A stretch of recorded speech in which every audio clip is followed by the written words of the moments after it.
for spring training in a month. I guess that's one thing to look forward to when it's so damn cold out there. And yes, I have stories about that. Yes, like what I saw after I parked my car tonight.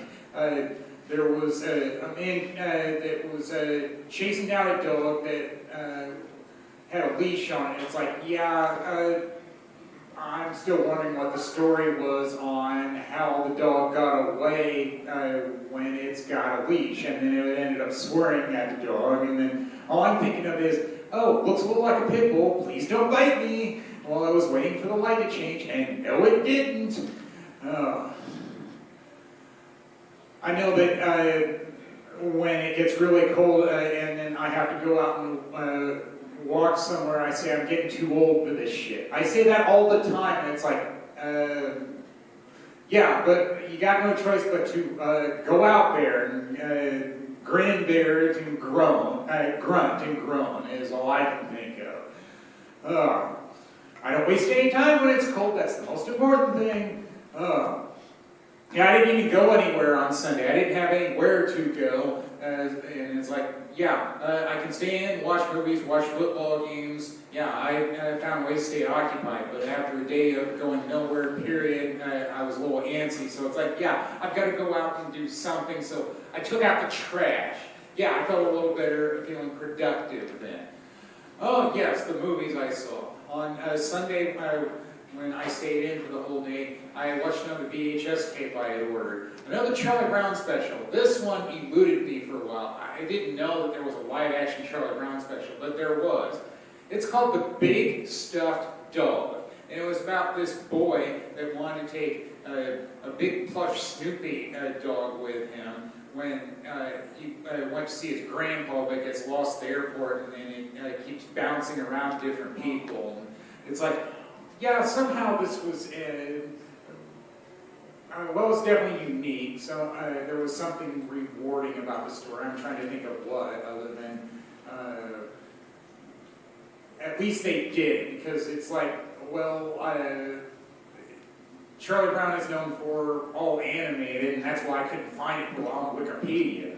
Well, I guess one redeeming quality was some of the actors they had for it, like Abe Vigoda and Gordon Jump, because it was from over 40 years ago. I think they're both dead now. But that's neither here nor there. And then I did actually go out to see a movie on Saturday. I said, all right, I've got things I have to do Saturday, even though it's cold. All right, go to the post office to pick up orders, go to the grocery store, and then go to a movie.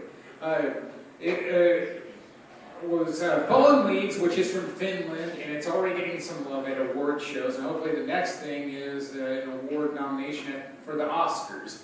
And I chose it because an important part of the story is a karaoke bar. That's where the couple meets, and I like doing karaoke. And I was amazed that a band from Finland sang in English, and I guess it was a song from the 70s, and the band was called Hurricanes with a G, not a C. It's like, yeah, it sounded pretty good. And I was thinking it was only bands from Sweden that sang in English, but I guess not. If you sing in English, it sells better. But yeah, it is a sweet story. I mean, I guess it's supposed to be a romantic comedy. Usually when I see subtitled movies, they're in French. But I guess there are other non-English movies out there. It's just that you really got to pay attention so then you don't miss anything good, even though there's a natural progression on movies. I want to get my money's worth. And I like how it was at St. Anthony made in Minneapolis where the popcorn is cheaper, and then I'm more willing to get popcorn when it's cheaper. Got to put that out there too. It'd be expensive to go to the movies. I only had 1 week to see it at theaters, so all the more reason to go brave the weather, and I was not alone on doing that. So, yeah, movies. Yeah, and I'm known as the bank employee, so that means tails from the bank, like tails from the credit. Yeah, 2 good stories this week. The first one, we had a senior leader that I had met only once before when I was in the company suite at a Twins game for the home opener almost 2 years ago.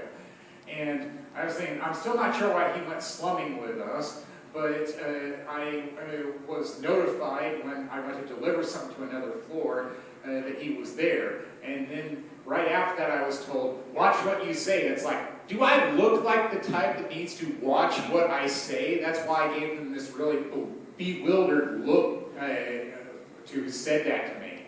I got my donut and then went back to the basement where I work, because that's where I'm happiest. It's a lot easier to get my work done when I'm by myself.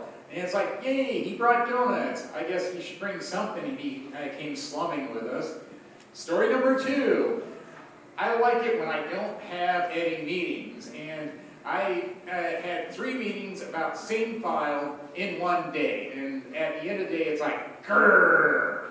It's like, yeah. In some cases, I get it on why there was a radio commercial I heard recently about hell being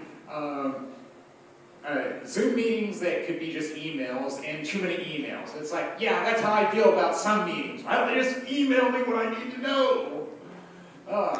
And then I guess I'll end with a good one. I go to Walgreens. Yay! I go there once a week, and no matter what the season is, I like having ice cream. And the cashier says, you have ice cream in the middle of winter? Yeah! I even go to Dairy Queen and have a blizzard treat. Now, when it's sub-zero right now, no.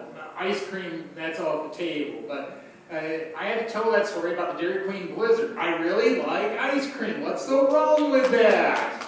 Even when it's cold, it's not just a hot, in the summer treat. It shouldn't be. Dairy Queen's open year-round in malls. Well, that'll do it with me. Thank you all, been great.